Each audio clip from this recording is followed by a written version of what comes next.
எடுத்துக்கொள்ளுங்க. லூக்கா எழுதின சுவிசேஷம் 7ஆம் அதிகாரம் 11ஆம் வசனத்திலிருந்து 17ஆம் வசனம். லூக்கா 7:11 17.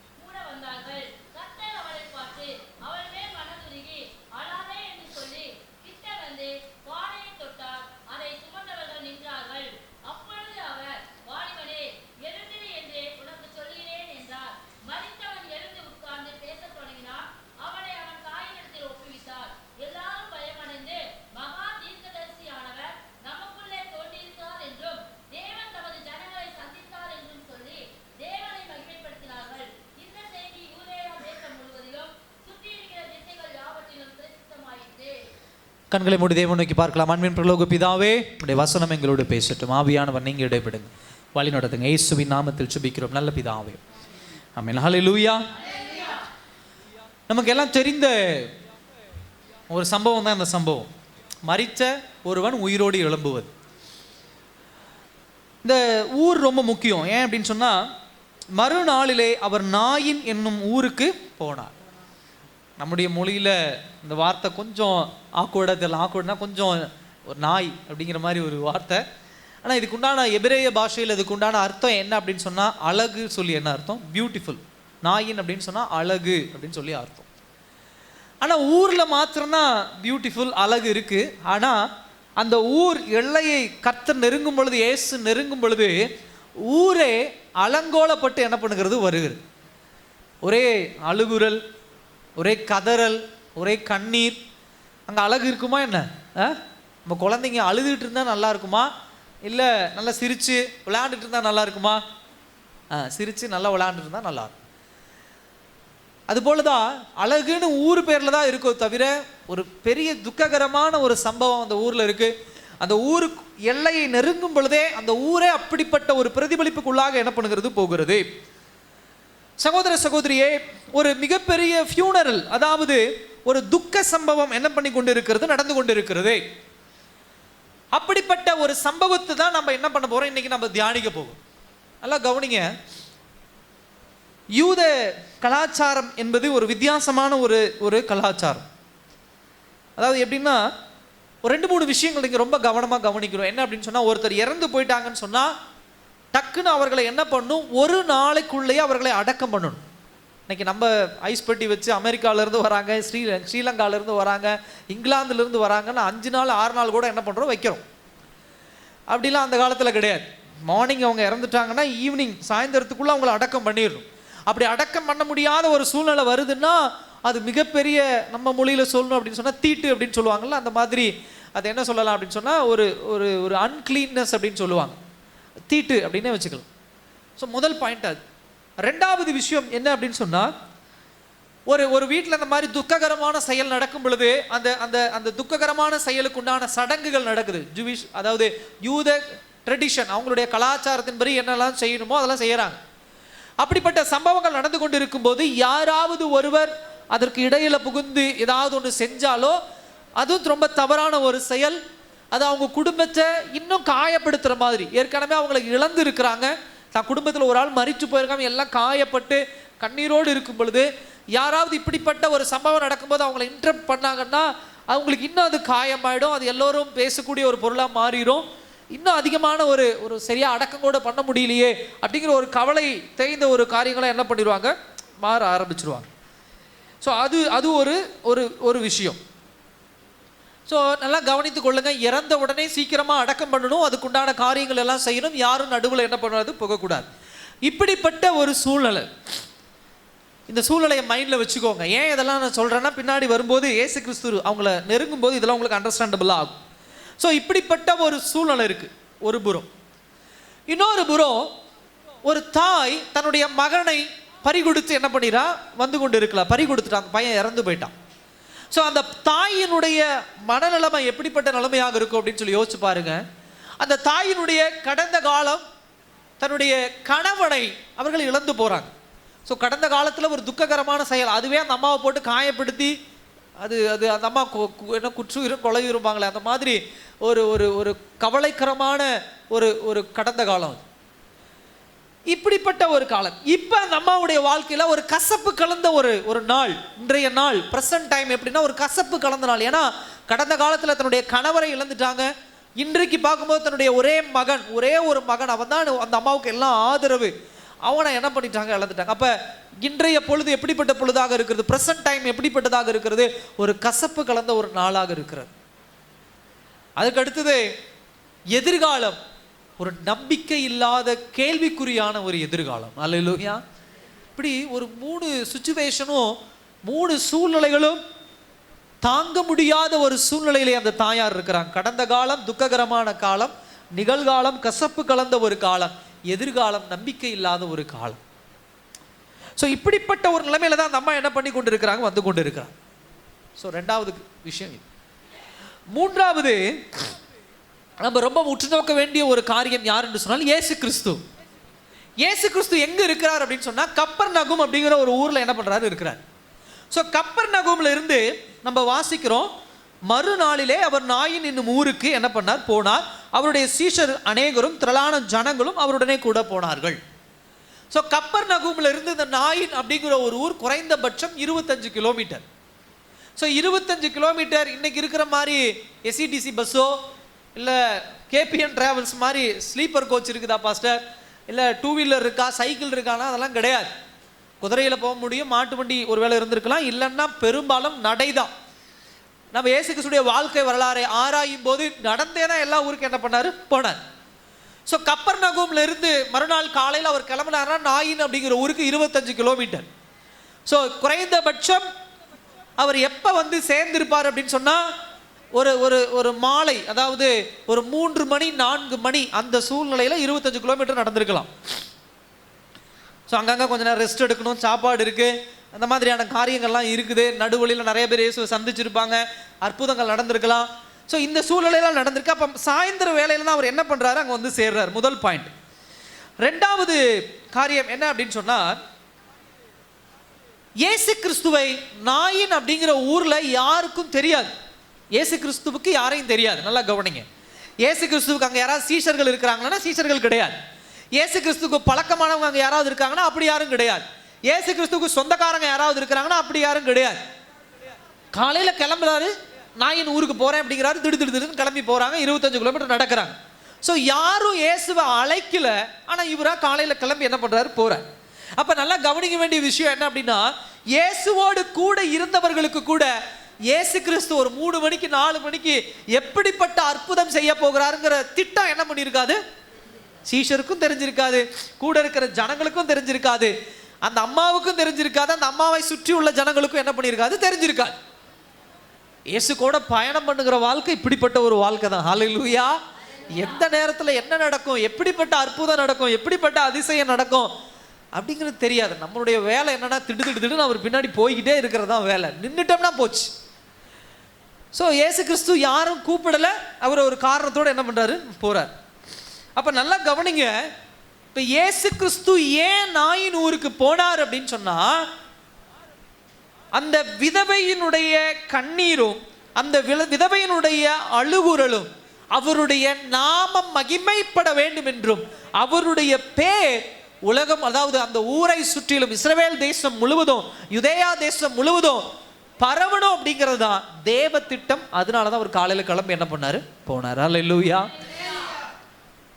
ஸோ யாரும் கூப்பிடலை இயேசு. அந்த அம்மா ஃபோன் பண்ணி நம்ம பார்க்குறோம், லாசரு வீட்டில் கூட ஒரு ஆள் சொல்லி அனுப்புகிறாங்க, இந்த மாதிரி லாசரு இறந்துட்டான், தயவுசெய்து வாங்கன்னு சொல்லி என்ன பண்ணுறாங்க, அனுப்புகிறாங்க. ஆனால் இந்த விதவை ஃபோன் இருக்கானா, ஃபோன் கிடையாது, மெயில் இருக்கானா, மெயில் கிடையாது, இல்லை யார்கிட்டயாவது சொல்லி அனுப்புவோம்னா இந்த அம்மாவுக்கு இயேசுவுக்கு சம்மந்தம் கிடையாது, இந்த ஊருக்குள்ள இயேசுவுக்கு யாரையும் தெரியாது.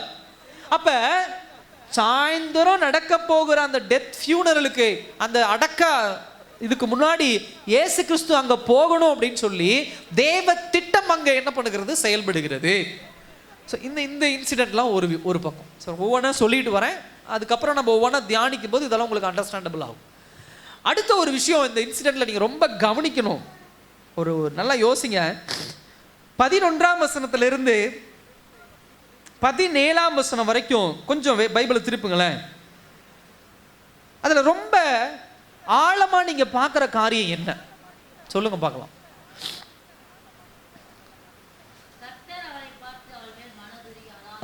சரி, மற்றவங்க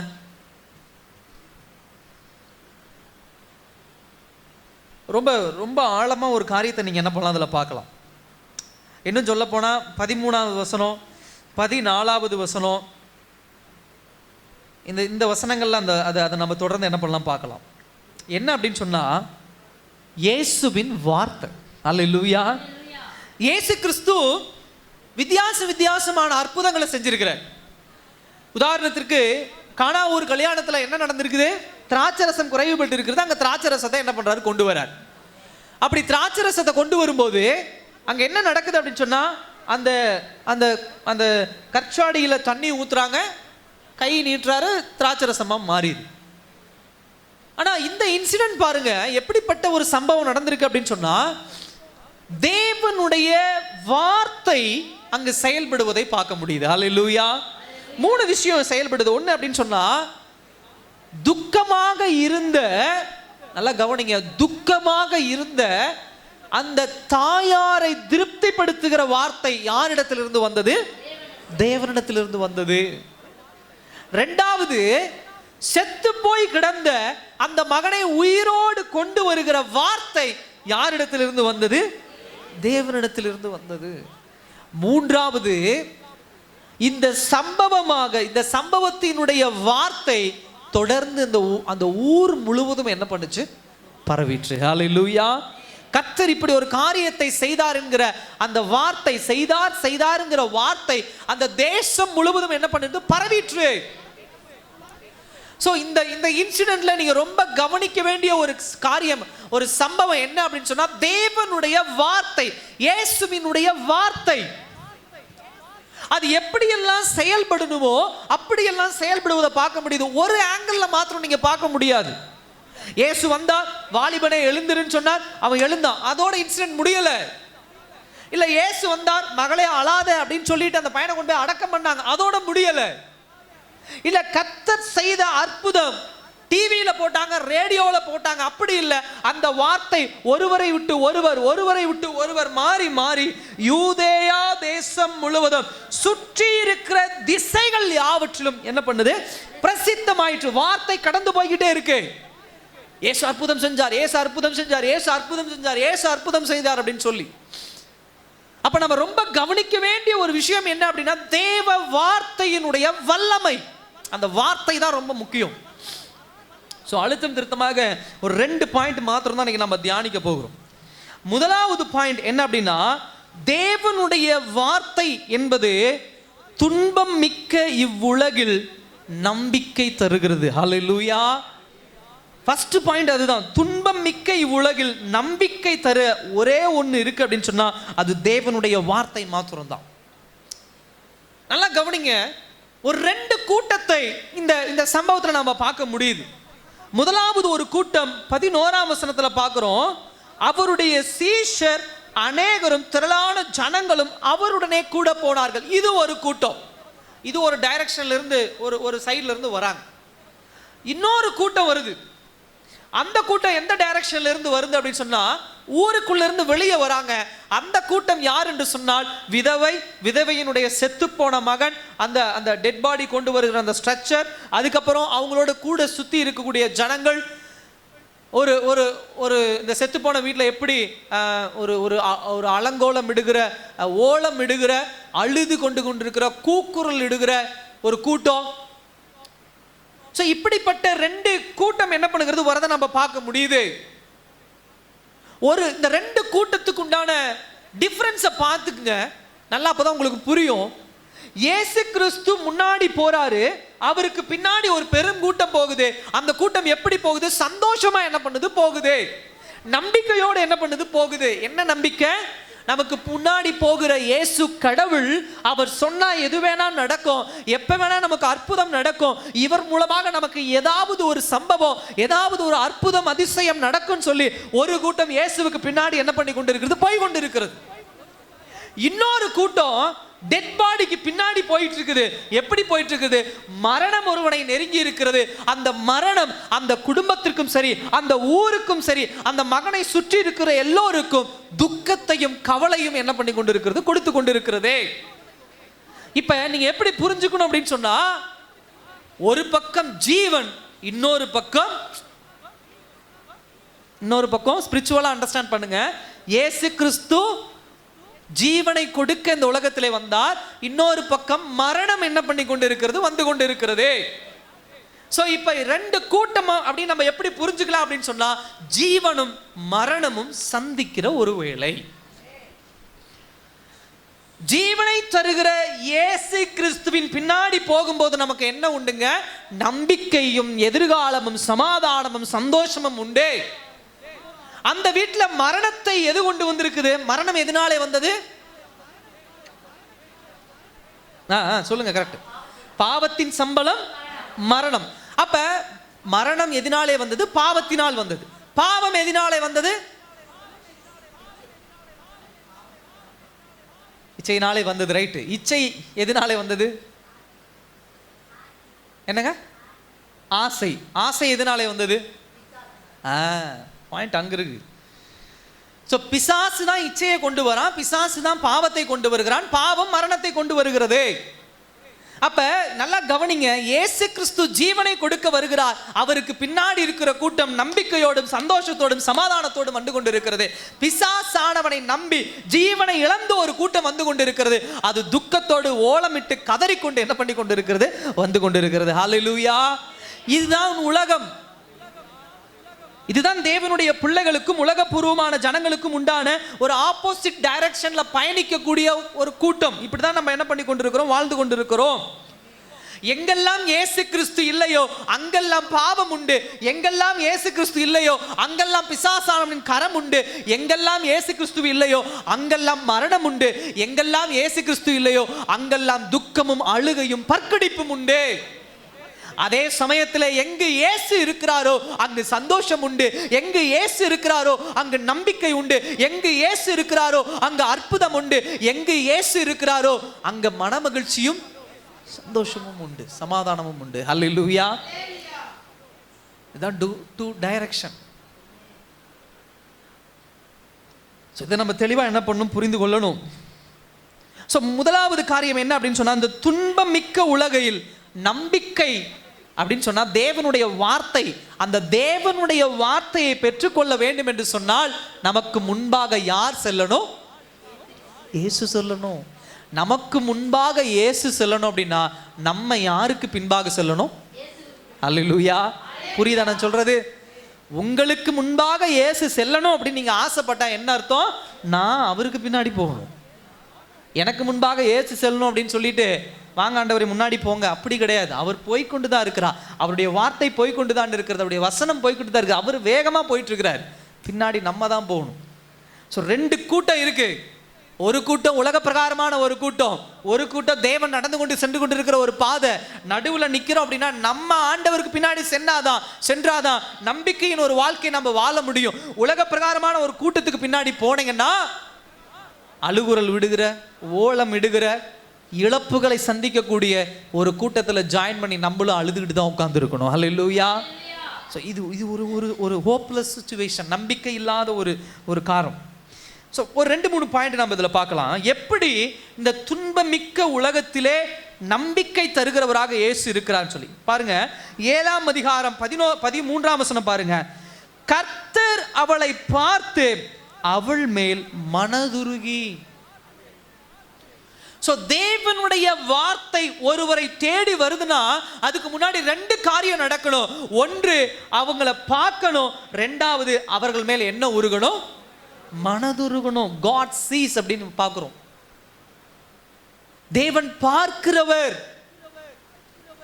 நம்மளாம் நினைச்சிட்டு இருக்கிறோம் கர்த்தர் எதையும் கண்டுகொள்ளாதவர், கர்த்தர் எதையும் பார்க்காதவர் அப்படின்னு சொல்லி. இல்ல, நன்மையோ தீமையோ இன்பமோ துன்பமோ அது எதுவாக இருந்தாலும் கர்த்தர் உங்களுடைய வாழ்க்கையும் என்னுடைய வாழ்க்கையும் உற்று நோக்குகிறவராக இருக்கிறார். அல்லேலூயா. அங்க 1000 ஜனங்கள் வந்து கொண்டிருக்கலாம், 10,000 ஜனங்கள் வந்து கொண்டிருக்கலாம், ஆனால் தேவனுடைய பார்வை சரியாக விதவையினுடைய முகத்தை நோக்கி பார்த்தது. அல்லேலூயா. எத்தனை ஜனங்கள் வேணா இருக்கலாம், நீங்களும் நானும் நினைச்சுக்கலாம். 1000 பேரோடு சேர்ந்து நம்ம இருக்கும்போது கர்த்தர் நம்மளை பார்க்க மாட்டாரு. ஊரோட ஒன்று சேர்ந்து இருக்கும்போது கர்த்தர் நம்ம பார்க்க மாட்டாரு. ஒரு காரியத்தில் ஒரு பண்டிகையில் நம்ம ஒன்று சேர்ந்து என்ன பண்ணாலும் கர்த்தர் பார்க்க மாட்டாரு. இல்லை, நல்ல வார்த்தை, அந்த வார்த்தையை நல்ல ஆழமா பாருங்க. கர்த்தர் அவளை பார்த்து, இதை நம்ம டோட்டலி டிஃப்ரெண்டா புரிஞ்சுக்கலாம். எப்படி புரிஞ்சுக்கலாம் அப்படின்னு சொன்னா, கர்த்தர் யாரை பார்க்கிறாரோ அவங்களுடைய இருதயத்தை பார்க்கிறார். அல்லேலூயா. நல்லா கவனிங்க.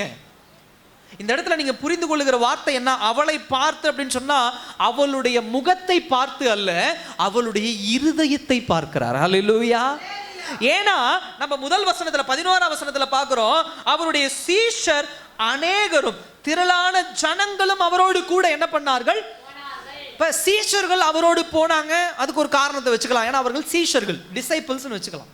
அடுத்த ஒரு பாயிண்ட் பாருங்க, திரளான ஜனங்களும் அவருடனே கூட போனார்கள். ஏன் இயேசு கிறிஸ்துவுக்கு பின்னாடி திரளான ஜனங்கள் போனாங்க? சொல்லுங்க. இதெல்லாம் நிறைய நான் எடுத்திருக்கேன் உங்களுக்கு. ஏன் போனாங்க? மெயினா அதுதான், அற்புதம் அதிசயம். அதுக்காக தான் பணம் கிடைக்கும், பொருள் கிடைக்கும், சாப்பாடு கிடைக்கும், கை கால் விளங்காத கை கால்லாம் விளங்கும், கண் குருடா இருக்கிறவர்கள் கண் பார்வை கிடைக்கும், நடக்க முடியாதவங்க நடப்பாங்க. ஸோ ஏதோ ஒரு காரியத்தை எதிர்பார்த்து தான் இயேசு கிறிஸ்து பின்னாடி திரளான ஜனங்கள் என்ன பண்றாங்க? போறாங்க. இப்போ நீங்க ரொம்ப கவனிக்க வேண்டிய ஒரு வார்த்தை அப்படின்னா, அந்த ஜனங்களை எல்லாம் இயேசு பார்க்கலையா? அல்லேலூயா. பார்த்திருப்பார்ல, பார்த்தாரா இல்லையா? எல்லா ஜனங்களையும் பார்த்தார். ஆனா இந்த வார்த்தைக்கு உண்டான அர்த்தம் என்னன்னா, கர்த்தர் அவளை பார்த்து அப்படின்னு சொல்றது, ஜனங்களின் முகத்தை பார்த்திருக்கலாம் கர்த்தர், அந்த ஜனங்களின் இருதயத்தையும் பார்த்திருக்கலாம். ஆனா இந்த மகளுடைய இருதயத்தை பார்க்கும் பொழுது அந்த மகளுடைய வேதனையை கர்த்தர் உணர்ந்து கொண்டார். அல்லேலூயா. அப்ப பின்னாடி போனவர்களுடைய வேதனையை காட்டிலும் இந்த விதவையின் இருதயத்தில் இருந்த வேதனையை கர்த்தர் பார்த்தார். அல்லேலூயா. சில நேரத்தில் நம்ம ஒரு டயலாக் விடுவோம், என் இருதயத்தை யார் பார்க்குறா? என் மன வலிமை, அதாவது என் மன வலியை யார் பார்க்குறா? என் இருதயத்தில் இருக்கிற துக்கத்தை யார் பார்க்குறா? என் இருதயத்தில் இருக்கக்கூடிய பலவீனத்தை யார் பார்க்குறா? என் மன கஷ்டத்தை யார் பார்க்குறா? இந்த டயலாக் விடுறோமா இல்லையா? நல்லா கவனிங்க. கர்த்தர் அறிந்திருக்கிறார். கர்த்தருக்கு தெரியும் நம்ம நடிக்கிறோமா நடிக்கலையா, இல்லை உண்மையை பேசுகிறோமா உண்மையை பேசலையா, உண்மையாலே மன பாரத்தோடு இருக்கிறோமா, உண்மையாலுமே மன வலியோடு இருக்கிறோமா. எத்தனையோ பேர் காசு இல்லாம வந்திருக்கலாம், எத்தனையோ பேர் நகை இல்லாம வந்திருக்கலாம், எத்தனையோ பேர் வீடு இல்லாம வந்திருக்கலாம், எத்தனையோ பேர் யாரோ திட்டாங்கன்னு வந்திருக்கலாம், எத்தனையோ பேர் கையில்ல காலில்ல கண்ணில்லைன்னு வந்திருக்கலாம். ஆனா எல்லோருடைய மனதில் இருக்கக்கூடிய பாரத்தை காட்டிலும் 25 கிலோமீட்டர் நடந்து போய் ஒரு தாயை பார்க்கிறாரு. அந்த தாயின் இருதயத்தில் இருந்த வலியை கர்த்தர் உணர்ந்து கொள்ளுகிறார். அல்லேலூயா. ஏன்னா எல்லோருடைய மனதில் இருக்கக்கூடிய வலியை காட்டிலும் அந்த தாயின் வலி சொல்ல முடியாத ஒரு வலி. ஏன் அப்படின்னா, கணவரை இழந்திருக்கிறாங்க, இப்பொழுது பெற்ற மகனையும் இழந்திருக்கிறாங்க, இந்த உலகத்தில் சந்திக்க கூடாத துன்பங்களையும் துக்கங்களையும் சந்திச்சுக்கிட்டு இருக்கிறாங்க. இப்போ அவங்களுக்கு ஒரு ஹோப்பே கிடையாது, அவர்களுக்கு ஒரு நம்பிக்கையே கிடையாது. கர்த்தர் அந்த இருதயத்தினுடைய வலியை பார்க்கிறார். ஸோ அவளை பார்த்து அப்படிங்கிற வார்த்தை அதுதான். அடுத்த ஒரு வார்த்தை பாருங்க, ரொம்ப முக்கியமான ஒரு வார்த்தை, மனதுருகி. எப்பொழுது கர்த்தர் மனது உருகுவார் அப்படின்னு சொன்னா, நல்லா கவனிங்க, யாருடைய மனதில் இருக்கக்கூடிய வலியும் வேதனையும் ரொம்ப அழுத்தமா ரொம்ப பாரமா இருக்குதோ அப்போதான் ஒரு உருக ஆரம்பிக்கிறார். உருக ஆரம்பிக்கிறதுனா என்ன நல்லா தெளிவாக புரிஞ்சுக்கொள்ளுங்க. கம்பேஷன் அப்படின்னு சொல்லுவாங்க ஆங்கிலத்தில். எப்படின்னா அது எப்படி உருவாகும் அப்படின்னு சொன்னா, என்னுடைய மனதின் வலியை, என்னுடைய பெயினை யாரு எடுத்துக்கிறா அப்படின்னா கர்த்தர் எடுத்துக்கிறார். அல்லேலூயா. என் வலியை நான் தாங்க முடியல, அந்த வலியை கர்த்தர் எடுத்துக்கொள்ளுகிறாருன்னா அதையும் அவரால் என்ன பண்ண முடியாது, தாங்க முடியாது. அல்லேலூயா. இன்னைக்கு நம்ம வலியை, நம்ம மனதின் பாரத்தை ஒருத்தர் அப்படி எடுத்துக்குவாங்களா? நீங்கள் என்னதான் அழுது விரண்டாலும் என்னதான் உருண்டாலும் நீங்கள் நினைக்கிற காரியத்தை சாதிச்சிட முடியுமா? ஐயோ எனக்கு இப்படி இருக்குது, என் மனசு ரொம்ப பாரமாக இருக்குது, என் வீட்டுக்காரர் சொல் பேச்சு கேட்க மாட்டேன், கேட்டுருவாரா? எப்படியோ போ. என் மனைவி எப்படியோ போ, என் தாய் தகப்பன் எப்படியோ போ. ஏமாத்தணும், துரோகம் பண்ணணும்னு ஒருத்தர் நினச்சிட்டானா உன் மன பாரத்தையும் மன வலியும் கண்டு அவன் மனெல்லாம் மாற மாட்டான். அல்லேலூயா. ஐயோ என் மனைவி மனதுருகிறாளே, ஐயோ என் மனைவி மன வலியோடு இருக்கிறாளே, என் கணவர் மன வலியோடு இருக்காரே, என் தாய் தகப்பன் மன வலியோடு இருக்காங்களே, என் பிள்ளைகள் மன வலியோடு இருக்காங்களே, என் உறவுக்காரங்கள் மன வலியோடு இருக்கிறாங்களே என்று சொல்லி மனது உருகி உங்களுக்காக எனக்காக எதையாவது இந்த உலகத்தில் யாராவது விட்டு கொடுத்துருக்காங்களா? இல்லை. ஆனால் கர்த்தர் உங்களுடைய வலியை எடுத்துக்கிறாராம். அவர் அந்த வலி அவர் உணரும் பொழுது, அந்த வலியை பெயின் அவர் எடுத்துக்கொள்ளும் பொழுது அவருடைய மனது உருக ஆரம்பிக்குது. அல்லேலூயா. அப்ப நல்லா கவனிக்க வேண்டிய விஷயம், அவருக்கு பின்னால் சென்று கொண்டிருக்கிறவருடைய மனதில் இருக்கக்கூடிய வலிகளும் வேதனைகளும் மனது உருக்கத்தை ஆண்டவருக்குள்ள கொண்டு வரல. ஏன் அப்படின்னு சொன்னா அவ்வளவு வலி அவ்வளவு வேதனை கிடையாது. ஆனா 25 கிலோமீட்டருக்கு அப்பால் இருக்கக்கூடிய ஒரு பெண்ணுடைய மனதின் வலியும் வேதனையும் இவருடைய இருதயத்தை உருக்கியது. அல்லேலூயா. நடந்து போனார். அதனால தான் அந்த வார்த்தை ரொம்ப முக்கியம்.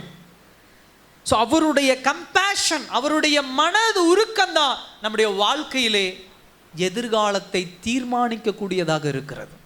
அல்லேலூயா. நல்லா கவனிங்க. மனுஷங்க மனதுருகிறது முக்கியம் இல்லை.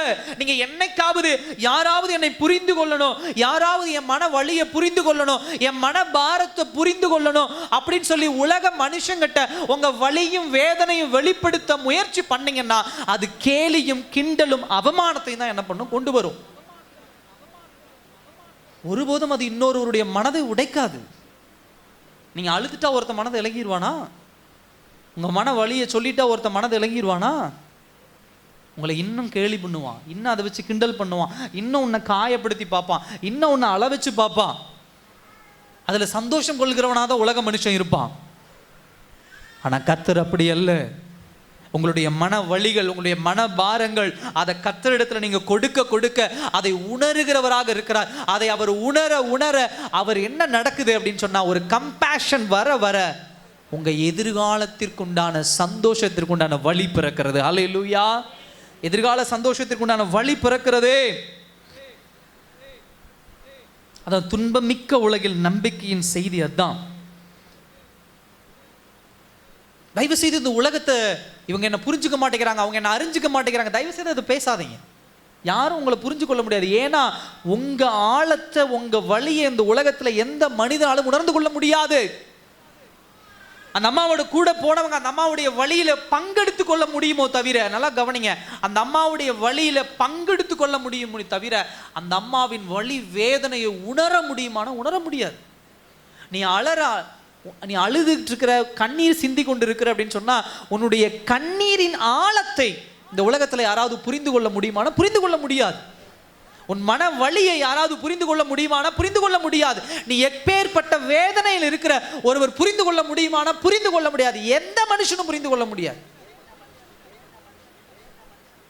அப்படியெல்லாம் புரிந்து கொள்றவங்களாங்க இருந்தா அந்த உலகத்துல டிவோர்ஸ் இருக்காது. தாய் தகப்பனுக்குள்ள சந்தோஷம் இருக்கும், பிள்ளைகளுக்குள்ள சந்தோஷம் இருக்கும், உறவுகளுக்குள்ள சந்தோஷம் இருக்கும். புரிந்து கொள்ள முடியாது. ஆனா அதை நினைச்சே தான் இந்த உலகத்துல அழுதுட்டு இருக்கிறோம். அவங்க புரிஞ்சுக்குவாங்களா, இவங்க புரிஞ்சுக்குவாங்களா, என் கஷ்டத்தை இவங்க புரிஞ்சுக்கோ. எதுக்கு அவங்க புரிஞ்சுக்கணும்? அல்லேலூயா. எதுக்கு அவங்க புரிஞ்சுக்கணும்? அவன் புரிஞ்சு கொள்ளுகிற மனநிலைமையிலே கிடையாது. உன்னை பத்தி கவலைப்பட அவனுக்கு நேரம் கிடையாது. உன் பிரச்சனையை பத்தி யோசிக்க அவனுக்கு நேரம் கிடையாது. உனக்கு சந்தோஷத்தை கொடுக்கணுங்கிற எண்ணம் அவனுக்குள்ள கிடையாது. உன்கிட்ட என்ன இருக்கணுமோ அதை எடுத்துக்கொள்ளுகிற எண்ணத்திலே தான் உன்னை நோக்கி ஒருவன் வரான். உன் கூட ஒருத்தன் வாழ்றான், உன் கூட ஒருத்தன் இருக்கிறான். அப்படிங்கும் பொழுது என்ன புரிஞ்சுக்கல புரிந்து கொள்ள மாட்டார்கள். அப்ப இதுக்கு என்னதாங்க வழி அப்படின்னு சொன்னா நல்லா புரிந்து கொள்ளுங்க. கர்த்தர் புரிந்து கொள்ளுகிறார். அல்லேலூயா. என் தேவன் புரிந்து கொள்ளுகிறார் என்னுடைய மன வலியை. நான் தனிமையானவன், எனக்கு சப்போர்ட் யாரும் இல்லை, எனக்கு உதவி செய்ய யாரும் இல்லை, என்னை புரிந்து கொள்ள யாரும் இல்லை, ஐ எம் அலோன் அப்படின்னு சொல்லி யாரெல்லாம் கூக்குரலிட்டு கொண்டு இருக்கிறீங்களோ இன்றைக்கு ஆண்டவர் உங்களோடு பேசுற வார்த்தை என்னன்னா, கப்பர்நகூமில் இருந்து 25 கிலோமீட்டர் நடந்து வந்து ஒரு தாயின் மனதை புரிந்து கொள்ளுகிற கர்த்தர் உங்களுக்குள்ளும் எனக்குள்ளும் வாசம் பண்ணி கொண்டிருக்கிறவர். எப்படி உங்களுடைய மனவலியும் என்னுடைய மனவலியும் புரிந்து கொள்ளாமல் அவர் இருப்பார்? அல்லேலூயா. எப்படி இருப்பார் அவர்? இதை விட்டுட்டு வீட்டில் வாழ்கிறவங்க புரிஞ்சுக்கல, சுற்றி இருக்கிறவங்க புரிஞ்சுக்கல, தூரத்தில் இருக்கிற அப்பா அம்மா புரிஞ்சுக்கல, என் கணவர் புரிஞ்சுக்கல, என் மனைவி புரிஞ்சுக்கல, என் சொந்தக்காரன் புரிஞ்சுக்கல, புரிந்து கொள்ள மாட்டார்கள். கர்த்தர் புரிந்து கொள்ளுகிறவன். அடுத்ததான் அந்த அம்மாவுக்கு ஒரு வார்த்தை சொல்றாரு. என்ன சொல்றாரு? கர்த்தர் அவளை பார்த்து அவள் மேல் மனதுருகி அழாதே என்று சொல்லி. ஹல்லேலூயா. ஸோ இன்டென்சிவான ஒரு வேர்டு, ரொம்ப அழுத்தமான ஒரு வேர்டு அந்த வேர்டு, இந்த வார்த்தை அழாதே, டோன்ட் கிரை. நல்லா கவனிங்க. இந்த வார்த்தையை சொல்றதுக்கு ஒரு கட்ஸ் வேணும். இந்த வார்த்தையை சொல்றதுக்கு ஒரு தைரியம் வேணும். ஹல்லேலூயா. தம் மகன் இறந்து இருக்கிறான் அப்படிங்கும்போது அந்த அம்மா அழுதுகிட்டு இருக்கும்போது அழாதம்மா அழாதம்மா, அந்த அம்மா 3 வார்த்தை சொல்லி அழாதுன்னு சொன்னா அந்த அம்மா என்ன சொல்லிடும்? கோவம் வந்து நீ என்ன பையனை திருப்பி கொடுத்துட போறியா? ஹல்லேலூயா. ஒரு டெத்து வீட்டுக்கு போறோம் அப்படின்னா அழுதுட்டு இருக்கிறாங்க, அழாதீங்க, நீங்க அழாதீங்க, நீங்க அழாதீங்க அப்படியே சொல்லிட்டு வருவோம். அவங்க துக்கத்தில் போய் நம்ம பங்கெடுத்துட்டு தான் வர முடியுமே தவிர யாரையும் ஆறுதல் படுத்துவதற்குண்டான, தேறுதல் படுத்துவதற்குண்டான, இல்லை யாரையும் ஒரு கம்ஃபர்ட்குள்ள, அதாவது ஒரு இளைப்பாறுதலுக்குள்ள கொண்டு வருகிற பலனும் வல்லமையும் உங்களுக்கும் எனக்கும் என்ன கிடையாது, கிடையாது. ஹல்லேலூயா. 2 முறை சொல்லலாம் அழாத அழாதன், 3ஆவது தடவை திரும்ப அழாதன்னு சொன்னா உனக்கு கோவம் வந்துடும். ஏன்னா எங்கள் அப்பா செத்து போய் கிடக்கிறாரு, எங்கள் அம்மா செத்து போய் கிடக்குற, பிள்ளைகள் இப்படி கிடக்குறாங்க, வந்து அழாத அழாதுன்னு கிண்டல் பண்ணிட்டு இருக்கிறேன், நீ நான் அழாம நான் என்ன பண்ணுவேன், உன் வேலை என்ன பார்த்துட்டு போ அப்படின்னு சொல்லி என்ன பண்ணிடுவாங்க, திட்டிடுவாங்க. அப்ப நல்லா கவனிங்க. முதல் பாயிண்ட் அது. 2வது, அழாதே அப்படின்னு நம்ம சொல்றோம் அப்படின்னு சொன்னா அழாமல் இருப்பதற்குண்டான திட்டம் நம்ம கையில் இருந்தால் தான் அந்த வார்த்தை என்ன பண்ண முடியும், சொல்ல முடியும். ஹல்லேலூயா. ஒரு குழந்தை அழுதுட்டு இருக்குது, ஒரு சாக்லேட் வேணும்னு அழுதுட்டு இருக்குது. அப்ப அந்த குழந்தையின் அழுகை நிறுத்துறதுக்கு நம்ம கையில் என்ன இருக்கணும்? சாக்லேட் இருக்கணும். அழாத அழாத அழாதன்னு சொல்லிக்கிட்டே இருந்தால் அது என்ன பண்ணும்? அது பசிக்குதோ, இல்லை அதுக்கு சாப்பாடு வேணுமோ, அதுக்கு என்ன பிரச்சனை வேணா இருக்கலாம், அதுக்கு வயிறு வலியாக இருக்கலாம், காய்ச்சலாக இருக்கலாம், அதுக்கு ஒரு பிரச்சனை இருக்குது. அந்த பிரச்சனையை வெளிப்படுத்த தான் அந்த குழந்தை அழுதுட்டு இருக்குது. அப்போ என் வேலை என்னன்னா அதனுடைய பிரச்சனையை தீர்த்தாதான் அந்த குழந்தை ஆட்டோமேட்டிக்காக என்ன பண்ணும். அதை விட்டுட்டு வாயை பொத்துனா என்ன ஆகும்? ஒன்று செத்து போயிடும், இல்லைன்னா அது இன்னும் வீச்சு வீச்சுன்னு என்ன பண்ணிடும், கத்த ஆரம்பிச்சிடும். இன்னைக்கு இந்த உலகம் அப்படி தான். உங்கள் பிரச்சனையும் என் பிரச்சனையும் தீர்க்கிற வேலையில் கிடையாது. ஹல்லேலூயா. இன்னைக்கு நம்ம ஒரு பிரச்சனையோடு இருக்கிறோம், ஒரு பலவீனத்தோடு இருக்கிறோம், ஒரு வலியோடு இருக்கிறோம் அப்படின்னு சொன்னா ஐயோ இவங்க இப்படிப்பட்ட கஷ்டத்தில் இருக்காங்க, இந்த பிரச்சனையை தீர்த்து வைப்போன்னு எத்தனை பேர் வராங்க நம்முடைய வாழ்க்கையில்? உங்களுக்கு இந்த பிரச்சனை நான் தீர்த்து வைக்கிறேன், உங்களுக்கு இந்த போராட்டத்தை தீர்த்து வைக்கிறேன், இந்த காரியத்தை உங்க வாழ்க்கையில் சொல்றாங்களா? அப்படி இல்லை. ஏன்னா அந்த அளவுக்கு யாருக்கும் என்ன கிடையாது, தைரியம் கிடையாது, கொடுக்கறது கிடையாது. கடன் பிரச்சனையோடு ஒருத்தர் இருக்கிறாங்க அப்படின்னு சொன்னா நீங்க கவலைப்படாதீங்க, அழாதீங்க, உங்க கடனை எல்லாம் நான் தீக்கிறேன். வராங்களா யாராவது? ஹல்லேலூயா. ஐயா என் கிட்னி ஃபெயிலியர் ஆச்சு, நீங்கள் கவலைப்படாதீங்க, அழாதீங்க, என் கிட்னி நான் தரேன். வராங்களா யாராவது? வர முடியாது. ஐயா நான் வீடு இல்லாமல் அழுதுட்டு இருக்கேன், கவலைப்படாதீங்க, ஆனால் என் வீட்டை நான் உங்களுக்கு தரேன். 50 வீடு இருக்கலாம், ஒரு வீடு கொடுக்கறதுனால தப்பு கிடையாது. ஆனால் கொடுக்க மனசு வருமானா யாருக்கு என்ன பண்ணாது, வராது. எப்படி பார்த்தாலும் அந்த 50 வீடு ஏதோ ஒரு தேவையில் என்ன பண்ணும் இருக்கும்.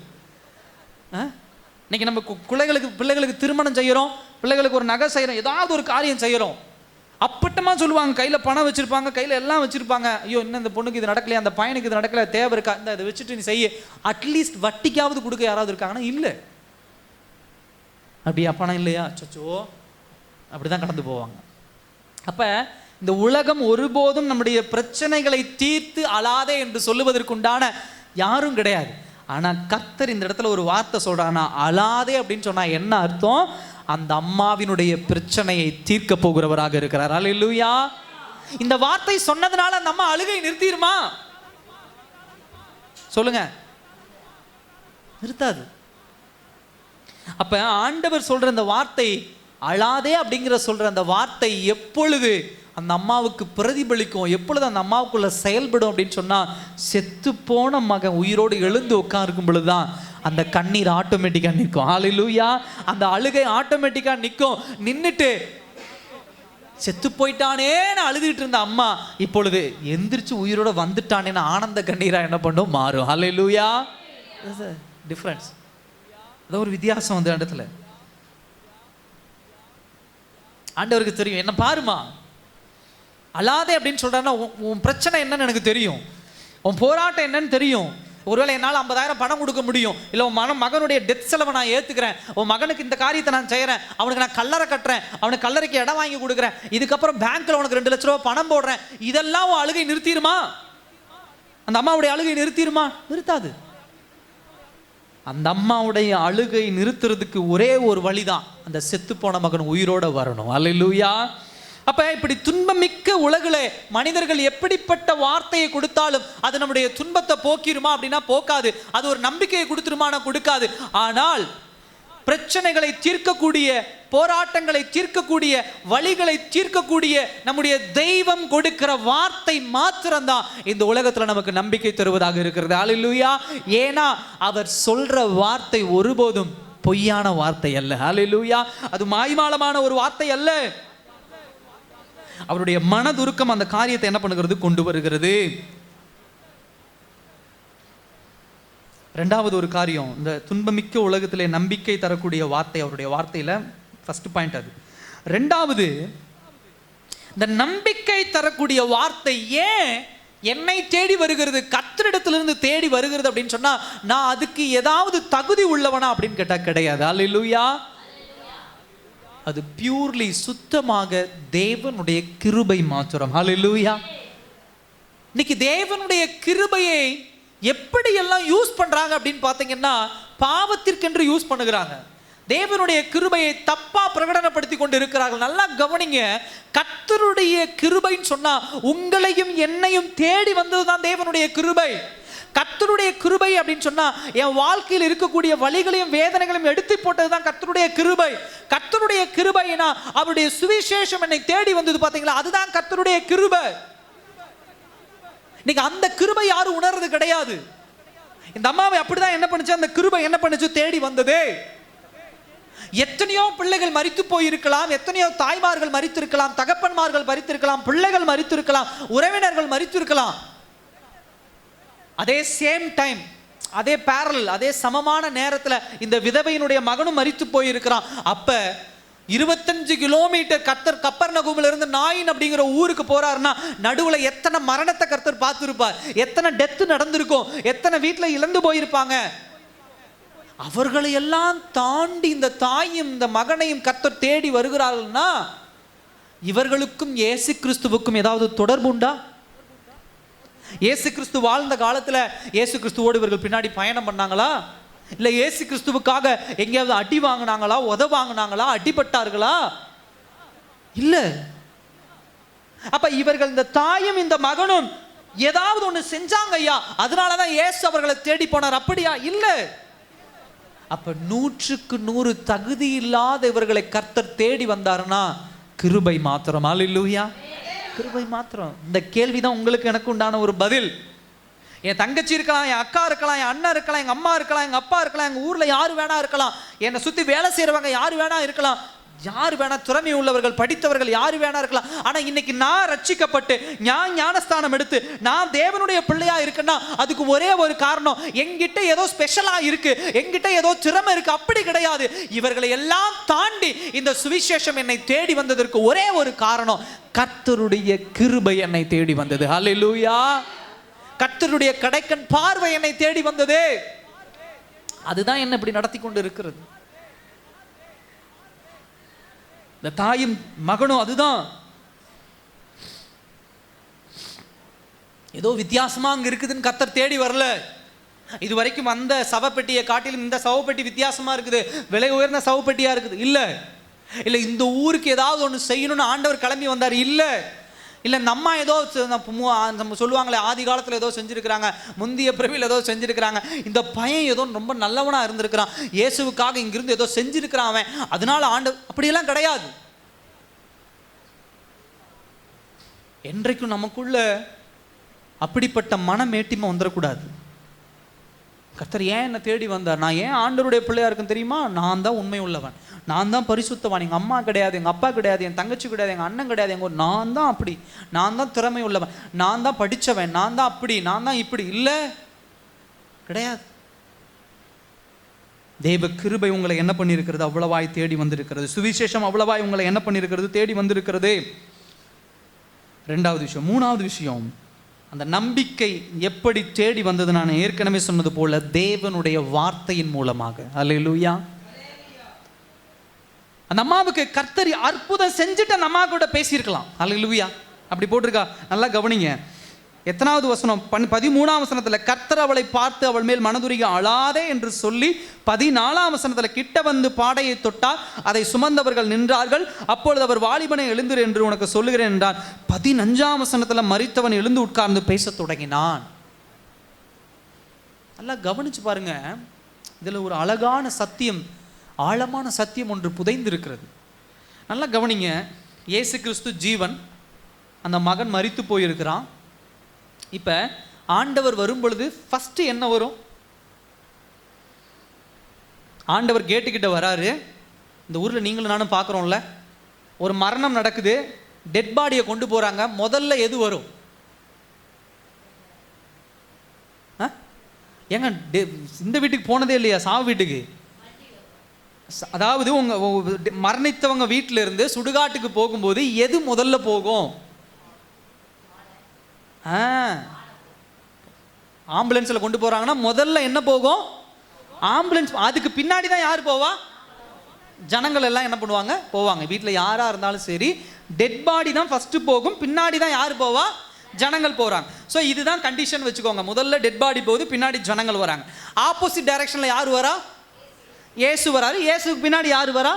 ஜனங்கள் வராங்க. அப்போ இயேசு வந்து கொண்டு இருக்கிறார், டெட் பாடி போயிட்டு இருக்கு, பின்னாடி ஜனங்கள் வந்துட்டு இருக்கிறாங்கன்னா, இயேசு சுலபமாக அக்சஸ் பண்ணக்கூடிய அல்லது சுலபமாக அவர் ஃபஸ்ட்டு பார்க்கக்கூடிய காரியம் எதுவாக இருக்கும்? டெட் பாடி தானே பார்க்கணும். இப்போ டெட் பாடிக்கு பின்னாடி தான் அந்த அம்மா வந்துட்டு இருக்குது. அப்போ நல்லா கவனிங்க, டெட் பாடி மூவ் ஆயிடுச்சு. கர்த்தர் டெட் பாடியை தாண்டி வந்து, அதாவது அந்த மரணித்த பாடையை தாண்டி வந்து யாரை பார்க்குறாரு? அந்த அம்மாவை பார்க்குறாரு. இதில் அர்த்தம் புரியுதா உங்களுக்கு? அதுக்கு ஆண்டவர் நேராக வராரு. வரும்போது ஆப்போசிட் டெட் பாடி வருது, கையை வச்சு வாலிபனை எழுந்துருன்னு சொல்லியிருக்கான். எழுந்து உட்காந்துட்டு அதுக்கப்புறம் அந்த அம்மாவை பார்த்து அல்லாதம்மாவும் பையனை எழுப்பிட்டுன்னு சொல்லியிருக்கலாம். ஏன் ஆண்டவர் இந்த அம்மாவை பார்த்து சொல்லிட்டு டேர்ன் பண்ணி திரும்பி அந்த பாடையை, நல்லா கவனிங்க, கிட்ட வந்து பாடையை தொட்டார், அதை சுமந்தவர்கள் நின்றார்கள். அப்பனா நடந்து போய்கிட்டே இருக்கு, பாடி போய்கிட்டே இருக்கு. இவர் அந்த பாடியை தாண்டி வந்து அந்த அம்மாட்ட பேசிட்டு திரும்ப இவர் பேக்கில் வந்து பாடையை தொடுறாரு. அதுக்கப்புறம் தான் நிறுத்துறாங்க. அப்புறம் அந்த பையன் என்ன பண்ணுறான்? எழுந்திருக்கிறான். அப்ப நல்லா கவனிக்க வேண்டிய ஒரு காரியம் என்னன்னா, அற்புதத்துக்கு முன்னாடி கர்த்தர் எதை செய்கிறார், எதை சொல்றாருன்னா வார்த்தையை சொல்றாரு. ஹல்லேலூயா. அப்ப நீங்க புரிந்து கொள்ள வேண்டிய விஷயம் என்னன்னா, அந்த அம்மாவுக்கு உயிரோடு எழுந்திருக்க போகிற மகனை காட்டிலும் இயேசுவின் வாயிலிருந்து புறப்படுகிற வார்த்தை தான் உண்மையான ஆறுதல். ஹல்லேலூயா. இதை செய்யக்கூடியவர் இவர்தான், இந்த வல்லமை உள்ளவர் இவர்தான் என்று சொல்லி அந்த அம்மாக்கு கர்த்தர் சொல்ற அந்த வார்த்தையின் வல்லமை தான் அதிகம். இதுதான் இதுக்குண்டான ஆழமான ஒரு சத்தியம். சகோதர சகோதரி, தேவ வார்த்தையின் வல்லமை அதுதான். அது மாத்திரமல்ல, ஒவ்வொரு முறையும் நல்லா கவனிங்க, பைபிள்ல எத்தனை மரித்து போனவர்களை கர்த்தர் உயிரோடு எழுப்புகிறார் சொல்லுங்க. நான் கையை காட்டிட்டு அதுக்கப்புறம் நீங்க என்ன 3 பேரை எழுப்புறார். அதுக்கு யோசிக்கிறாங்க என்னவா இருக்கும் அப்படின்னு. இதை கட்சி கொடி மாதிரி இல்ல, 3 பேர். இப்ப மாற்றுறீங்க பாருங்க. யார் அந்த 3 பேர்? லாசரு, நாயின், நம்ம ஊர்ல யாராவது இருந்துச்சுருக்காங்களா? என்னங்க? அவன் பேரலைஸ்டு, அவன் செத்து போனவன் இல்லை. பேரலைஸ்டுனா முடக்குவாதம் வந்தவன். ஆண்டவர் அவர் ரிவர்ஸ்ல இருந்து வர ரைட், அவர் சொன்னது ரைட்டு, அவரே உயிரோடு எழுந்தது. இந்த 3 சம்பவங்களுக்கு அப்புறம் அவர் உயிரோட எழும்புறார். இன்னும் ஒன்று யவீரு மகள். யாரு? யவீருடைய மகள். நீங்க எல்லாமே ரிவர்ஸ்ல போறீங்க. முதல்ல யவீரு மகள், 2வது நாயின் விதவை, 3வது லாசரு, 4வது அவர் சொன்ன மாதிரி இயேசு கிறிஸ்து உயிரோடு எழும்பினது. இதுல இயேசு கிறிஸ்து உயிரோடு எழும்புதனை தவிர மீதி 3க்கும் இருக்கக்கூடிய ஒரு ஒற்றுமை என்ன அப்படின்னா, 3 பேரும் ஜீவனை பெற்றது எப்படி அப்படின்னு சொன்னா, தேவனுடைய வார்த்தையின் மூலமாக. ஹல்லேலூயா. நல்லா கவனிங்க. யவீரு மகள் வீட்டுக்குள்ள போய் மகளை கையை பிடிச்சு ஆண்டவர் என்ன சொல்றாரு? மகளே எழுந்திரு அப்படிங்கிறார். இந்த இடத்துல என்ன சொல்றாரு? வாலிபனே எழுந்திரு. 3வது லாசரு கிட்ட போய் அந்த கல்லறைக்கு முன்னாடி என்ன சொல்றாரு? லாசருவே எழுந்து என்ன பண்ணு? வெளியே வா. ஹல்லேலூயா. அப்ப நல்லா கவனிங்க, கர்த்தர் இவனை உயிரோடு எழுப்புவதற்கு முன்பாக ஆறுதலாய் சொல்லுகிறதும் தேவனுடைய அவருடைய வார்த்தை தான். இந்த மகனை உயிரோடு எழுப்பினதும் தேவனுடைய வார்த்தை தான். ஹல்லேலூயா. அப்ப ஒரு செத்து போனவனை உயிரோடு எழுப்புகிற வல்லமை தேவனுடைய வார்த்தைக்கு இருக்கு அப்படின்னா, உங்களோடும் என்னோடும் பேசுகிற வார்த்தையின் வல்லமை எவ்வளவு மேலானது. ஹல்லேலூயா. இந்த தேவ சத்தியம் எவ்வளவு மேலானது. ஒரு செத்து போனவன் உயிரோடு எழும்புறான். இன்றைக்கு இந்த வேத வசனத்தை எவ்வளவு ஒரு ஒரு ஒரு ஒரு ஒரு துச்சமாய் நாம் என்றோம், இதை எவ்வளவு ஒரு ஒரு ஒரு ஒரு கேவலமாக பிரயோஜனமற்றதாக என்றோம் தெரியுமா? இதனுடைய அர்த்தம் உங்களுக்கு புரியல, இதனுடைய மேன்மை உங்களுக்கு புரியல. இந்த வார்த்தை தான் செத்து போன 3 பேரை உயிரோடு எழுப்பினது என்று சொன்னால், உன் வாழ்க்கையில பிரச்சனை இருக்கு, உன் வாழ்க்கையில போராட்டம் இருக்கு, உன் வாழ்க்கையில வலி வேதனைகள் இருக்கு, உன் வாழ்க்கையில துக்கம் இருக்கு அப்படின்னா, இந்த வார்த்தை தான் அதுக்குண்டான வழி, இந்த வார்த்தை தான் அதற்குண்டான விமோச்சனம். ஆனா இது நம்ம கையில வச்சுக்கிட்டு ஊர் உலகத்தை தேடிட்டு இருக்கிறோம். என் பிரச்சனைக்கு இங்க வழி கிடைக்குமா, என் பிரச்சனைக்கு இங்க தீர்வு கிடைக்குமா, இவங்க உதவி செய்வார்களா? இல்ல. முதலாவது கர்த்தர் தேவனுடைய வார்த்தையின் மூலமாக தான் உங்களையும் என்னையும் தேற்ற விரும்புகிறார். அதற்கு பிறகுதான் உங்களுடைய வாழ்க்கையிலும் என்னுடைய வாழ்க்கையிலும் அற்புதம் செய்ய விரும்புகிறார். அல்லேலூயா. அப்ப நீங்க என்ன பண்ணணும்? முதலாவது தேவனுடைய வார்த்தையை பெற்றுக்கொள்ளுகிற பிள்ளைகளாக இருக்கணும். அல்லேலூயா. அந்த மகளை நோக்கி முதல்ல சொல்றாரு அழாதே என்று சொல்லிட்டு, அந்த வார்த்தை அந்த மகள் பெற்றுக்கொண்ட பிறகு அப்படியே ரிவர்ஸ் திரும்பி போய் அந்த பையன்கிட்ட சொல்றாரு. அந்த பையனுக்கும் அதுதான். 12 வருடம் பெரும்பாடுள்ள ஒரு ஸ்திரீ என்ன பண்றா? இயேசு கிறிஸ்துவினுடைய வஸ்திரத்தை தொட்டால் அவர் என்ன பண்ணா? சுகமானாள். இது அற்புதம். ஏன் ஆண்டவர் அந்த பாடையை தொடணும்? ஏன் அந்த மகன்கிட்ட போய் வாலிபனை எழுந்துருன்னு சொல்லணும்? பார்வை பார்த்துருந்தா போதும், அவன் எந்திரிச்சு உட்காந்துருப்பான். அட்லீஸ்ட் அதை விடுங்க, பாடையை தொட்டிருந்தா போதும், அவன் எந்திரிச்சு உட்காந்துருப்பான். ஏன் அவருடைய வார்த்தையை சொல்லணும் அப்படின்னு சொன்னா, விஷயமே அங்கதான் இருக்கு. ஏன்னா தேவனுடைய வார்த்தையில தான் என்ன உண்டு? வல்லமை உண்டு. ஹல்லேலூயா. அந்த தேவனுடைய வார்த்தை தான் 2000 வருடங்களுக்கு முன்பாக மரியாளுடைய வயிற்றிலே தோன்றி உங்களுக்கும் எனக்கும் ரட்சிப்பை கொண்டு வந்தது. இன்னைக்கு தேவனுடைய வார்த்தையை நீங்களும் நானும் துச்சமா என்றோம், பைபிளை துச்சமா என்றோம், கர்த்தர் உங்களோடு பேசுறது துச்சமா என்றோம், ஞாயிற்றுக்கிழமை ஆராதனை துச்சமா என்றோம். நல்லா கவனிங்க, இதையெல்லாம் நீங்க அவமானப்படுத்தி துச்சமா என்றதுனால தான் இன்னைக்கும் ஆண்டவருக்குள்ள உங்களால பலப்பட முடியல. உங்க வாழ்க்கையில் இருக்கக்கூடிய துக்ககரமான காரியங்களை உங்களால ஓவர் கம் பண்ண முடியல. ஏன்னா கர்த்தர் முதல்ல உங்களோடு பேச விரும்புறார். கர்த்தர் அற்புதத்தை செய்யறதுக்கு முன்னாடி, கர்த்தர் அதிசயங்களை செய்யறதுக்கு முன்னாடி உன் இருதயத்தோடு பேச விரும்புறார், உன் வலியை உணர்ந்து கொள்ள விரும்புறார். அதுக்கு நம்ம இடம் கொடுக்கறது இல்லை, தேவனுடைய வார்த்தைக்கு இடம் கொடுக்கறது இல்லை, அவருடைய சத்தியத்துக்கு இடம் கொடுக்கறது இல்லை.